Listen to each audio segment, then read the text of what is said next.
In other news, Mr. Bone wears pink underwear.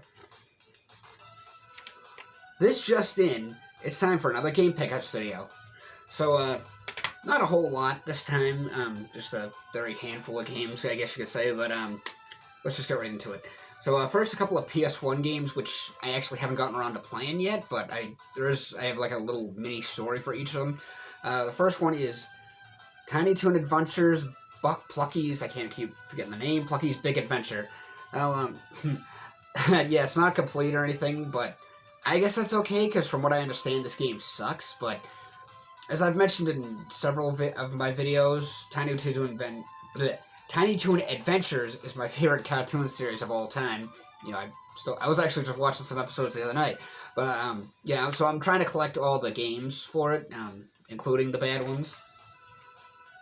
The next one is Project Overkill, which, this was a game that, my brother had rented it back in the late 90s, and it was always in the back of my mind, like, but I couldn't remember the name of it, so then it's like, I was looking at, you know how sometimes PS1 games, when you look at the back of the instructions, it would show ads for other games?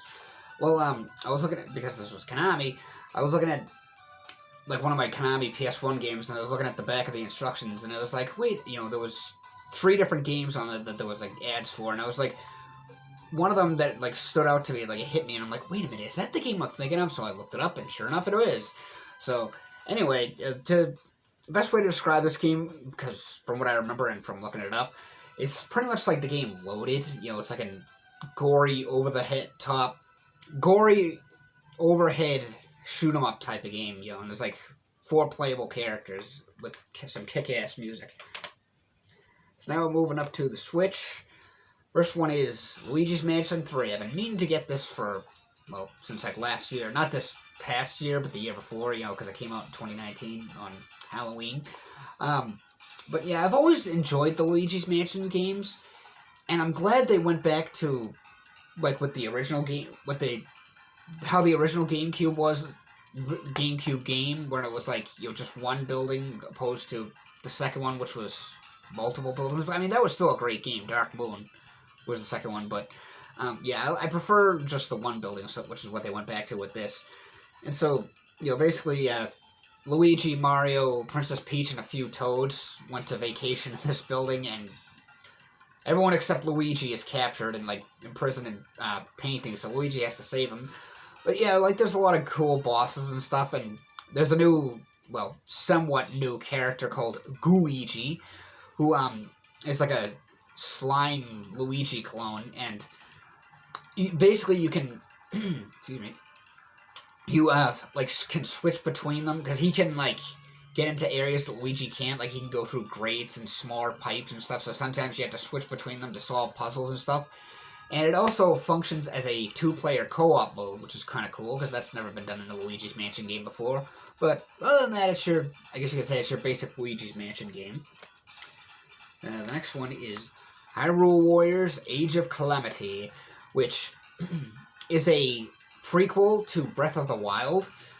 And it does a good job combining Breath of the Wild and the Warriors game. Like, it combines elements from both games. And so, like, for example, you have this overworld map. Like, it's not an open world game or thing, but there is an overworld map. And then it'll have all these locations on it. So it's like, okay, yeah, I click on this part of the map, you know, I'll go to an area where I can buy fish. I click on this part of the map, I go to a place where I can buy plants, or, like, over here is the blacksmith, you know, and some of them are, like, just simple little things that are, like, how can I explain this? It's like you basically just give them items or something, and it's like, oh, okay, now I understand, you know, and then the character will be like, oh, I understand this, and it gives one of the characters, like, a new, attack combo. It sounds a lot better than I'm making it sound out to me, but, at least that part. But, yeah, there's a good cast of characters. Like, you have, all the races on there, which you can see on there. Like, sorry, I'm drawing a blank on the names, but, the races, but, yeah, great game. You know, I'm really enjoying it so far. And I'm still hoping for a, you know, I'm glad we saw a sequel, prequel type thing to Hyrule Warriors. Maybe down the road we'll see another Fire Emblem Warriors game. But maybe that's just me thinking out loud. So the last one, which also has been on my list since 2019, Astral Chain. So I've only played a little of this so far, but so far it's really good. It has kind of like a sci-fi anime feel to it, and you play as this like futuristic cop, if you will, and you basically go around solving crime and fighting astral creatures or something like that. Like I said, I haven't played too much of it yet, um, but yeah, it's dual action combat as it says on here. Like you use your sword and gun, and then you get a baton, but you also use this astral creature guy, which you can kind of see on the back there. And you use them to like combine like techniques and attacks and stuff. Like, for example, two of my favorites, because this astral creature's on like a chain that you like, control him with. And two of my favorites are, one is that if like you take the chain and like you pull it around an enemy, and then you like cross each other, so it'll like put the enemy in like this bind. And another one is you stretch the chain out, and then the enemy will like charge into it, and then it like flings them backward. The only real flaw I've noticed with this game, and I've looked up like videos and stuff, so it's like, okay, so I guess maybe it isn't just me, but is that the lip sync is kind of off. Like it's almost like there's a delay after the dialogue. I think it's the best way to describe it. It's like, it'd be like, we have to go over... No, it's like, we have to go over there. Or something like, I was saying, like, there's a delay. It's kind of hard to explain. But other than that, it's a really good game. It's awesome. Like, I've really been enjoying it for the little amount that I've played it. So, lastly, a game for the Xbone, and that's Doom Eternal, which... It's funny, this was a game I was supposed to be released in 2019. It was one of the games, I actually did a video on that, like games I'm looking forward to 2019. And, they said it was delayed till 2020, so, which was the case. It came out in 2020, and I completely forgot about it. I kind of, at that point, I guess I wasn't really in a rush to get it or anything, but, oh my god, it's awesome. Like, it's, great sequel to the 2016 Doom.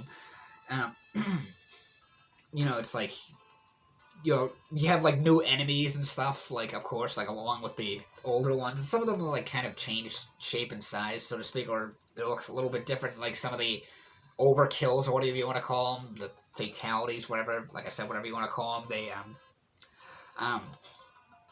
they've changed some of them around and stuff, like, come out with some new ones and things like that. You got all the same weapons and everything, but, oh my god, this game is absolutely amazing.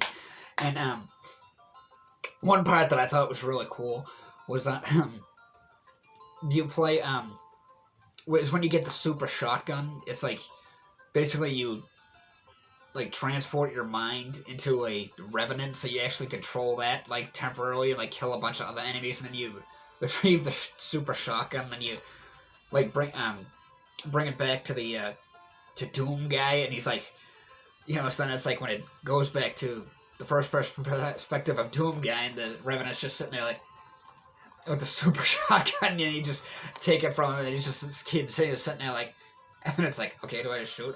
Bang! Blow him his head off. That was kind of funny. There's the collectibles in this are a lot different now. Like there's like an area where you can look at them all and stuff. Like there's actually the dolls are like they're like cute but also kind of creepy. It's like there's dolls of all the like demons and stuff that you can collect and look at. But yeah, absolutely amazing game, no matter which system or platform it is, whether it's like Xbox, PC, or PS4, well, PS5, whatever the case may be, or if it ever comes out on Doom, Switch Eternal, whatever. Point is, amazing game. If you love Doom, like especially the last one, I'd highly recommend it. So, that's all my pickups for recently. So, until next time, everyone, thanks for watching, and I hope you all have a nice day.